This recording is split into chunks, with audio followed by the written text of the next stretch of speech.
দিয়ে কাজ করতে হয় না, টাকা পাওয়া যায়। এক।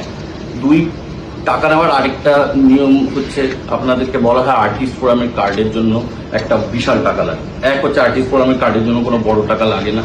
দুই হচ্ছে প্রথম কাজ করার আগে আর্টিস্ট ফোরামের কার্ড পাওয়াই যায় না, কারণ আর্টিস্ট ফোরামের কার্ড করতে গেলে আপনার দুটো কাজের অভিজ্ঞতা লাগে এবং দুটো ডিরেক্টরের সই লাগে। আর মেয়েদের বলছি, তোমাদের কাছ থেকে টাকা ছাড়াও অন্য আরেকটা জিনিস চাওয়া হতে পারে, কি সেটা তোমরা ভালোই বুঝতে পারছো। Don't offer them that. ওদের কাজ হয়ে গেলে ওরা তোমাকে কাজ দেওয়ার যে প্রতিশ্রুতি দিয়েছিল একদমই রাখবে না, ফোন তোলা বন্ধ করে দেবে। আর দ্বিতীয়ত, তুমি যদি কম্প্রোমাইজ অফার করতে থাকো, তুমি তোমার জেন্ডারের জন্য লড়াইটা কঠিন করে দিচ্ছ, কারণ তুমি উদাহরণ তৈরি করছো মার্কেটে যে এভাবেও কাজ পাওয়া যায়। সো যদি সত্যিকারের ফেমিনিস্ট